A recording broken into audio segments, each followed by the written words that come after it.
Assalamualaikum warahmatullahi wabarakatuh.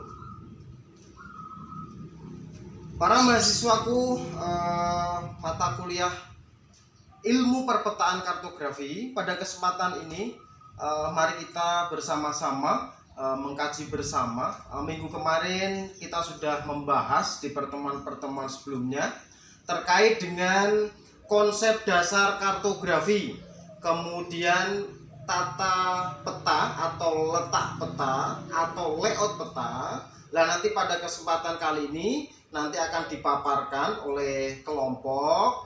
Mari kita bersama-sama kita simak untuk paparan pada kesempatan kali ini, pertemuan kali ini. Jangan lupa nanti silakan dicek di Vclass terkait dengan materi, terkait dengan absensi. Jangan lupa ditulis pertanyaan-pertanyaan terkait dengan materi pada kesempatan ini. Kemudian kita sharing bersama, kita diskusikan bersama di Vclass atau di WhatsApp group. Terima kasih, mari kita simak-simak bersama pada materi pertemuan kali ini. Terima kasih. Assalamualaikum warahmatullahi wabarakatuh.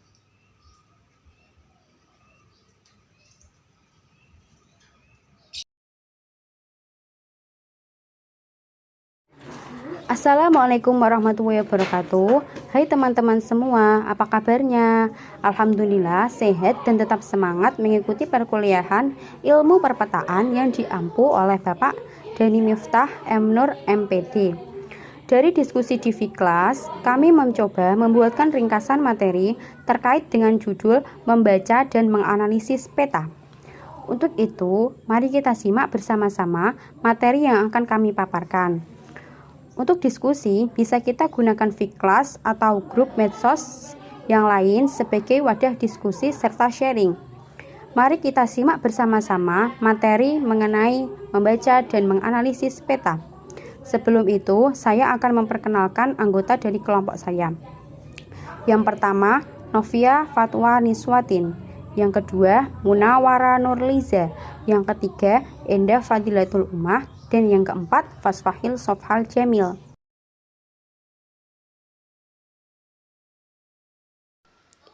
Pengertian membaca dan menafsirkan peta. Membaca dan menafsirkan peta sama halnya dengan mempelajari atau menganalisa daerah melalui berbagai simbol-simbol yang telah ada atau yang terdapat dalam suatu peta.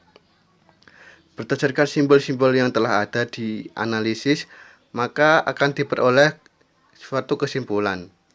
Kesimpulan tersebutlah yang akan memberikan penafsiran yang berhubungan dengan unsur-unsur geografis lainnya.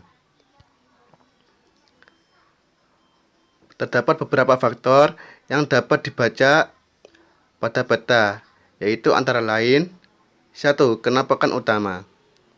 Berbagai kenampakan utama dalam peta dapat kita baca dan tafsirkan dari simbol-simbol yang terdapat pada peta.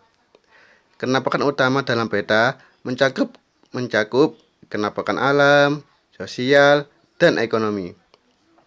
Berbagai kenampakan tersebut menggambarkan secara sederhana oleh simbol yang telah dibuat, misalnya kota, puncak gunung, pelabuhan, bandara, dan daerah yang menjadi kegiatan sumber daya manusia digambarkan dengan simbol titik. Sungai, jalan, batas wilayah, dan daerah yang menjadi alur transportasi atau perbatasan digambarkan dengan simbol garis. Danau, waduk, lahan pertanian, dan daerah luas yang dekat dengan alam atau yang menjadi sumber daya alam digambarkan dengan simbol area. Dataran rendah, dataran tinggi, perairan, dan daerah alam yang sesuai dengan keadaan lainnya digambarkan dengan warna yang sesuai dengan daerahnya. Kedua, jarak. Suatu kenampakan utama dalam peta dapat diketahui dengan membaca jarak yang terdapat pada informasi skala dalam peta. Beberapa hal yang dapat kita ketahui jaraknya, misalnya jarak lurus. Jarak lurus pada objek antara titik Pada peta dapat kita hitung jarak lurusnya dengan menghubungkan kedua titik tersebut dengan garis khayal. Jarak berkelok. Jarak berkelok pada simbol peta seperti jalan, batas, dan sungai bukan merupakan garis yang lurus. Sehingga untuk dapat dihitung jarak sebenarnya dapat menggunakan dengan benang. Ketiga, arah. Untuk menentukan arah di lapangan, kita dapat menggunakan alat bantu, misalnya orientasi pada peta dan kompas. Keempat, lokasi. Lokasi suatu objek pada peta dapat kita ketahui dengan beberapa cara, antara lain paralel meridian atau garis bujur dan garis lintang, jarak dan jarak, arah dan jarak, arah dan arah. Yang kelima, ketinggian. Peta menyajikan informasi ketinggian yang dapat kita baca dan tafsirkan melalui titik-titik triangulasi, titik-titik ketinggian, dan garis kontur. Keenam, skala.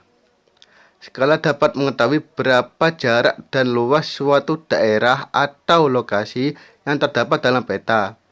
Skala dalam peta memiliki beberapa jenis skala, antara lain skala angka.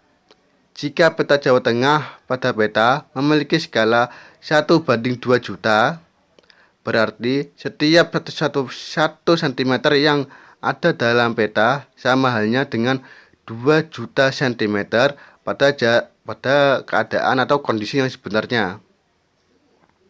Misalkan, pada peta kota Tegal ke kota Pekalongan sejauh 5 cm, artinya jarak sebenarnya di lapangan adalah 5 dikali 2 juta sama dengan 10.000 juta cm atau kilometer pada jarak yang sebenarnya.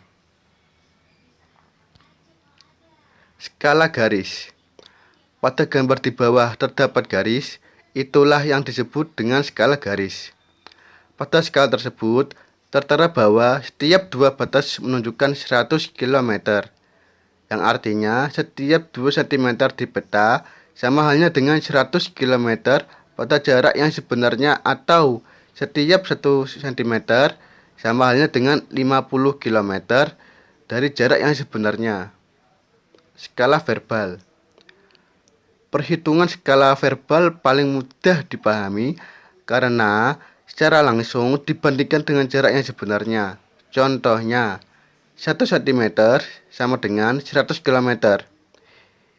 Ini yang berarti 101 cm pada peta samanya dengan 100 km pada jarak yang sebenarnya. Terima kasih. Berikut sudah kami paparkan mengenai materi membaca dan menganalisis peta. Sebelum itu, kami ucapkan terima kasih kepada Bapak Denny Miftah M. Nur yang telah berkenan memberikan arahan, nasihat, ilmu, serta pengalamannya sehingga materi ini bisa bermanfaat dan semoga bisa menjadi hasanah edukasi pembelajaran yang lebih baik. Wassalamualaikum warahmatullahi wabarakatuh.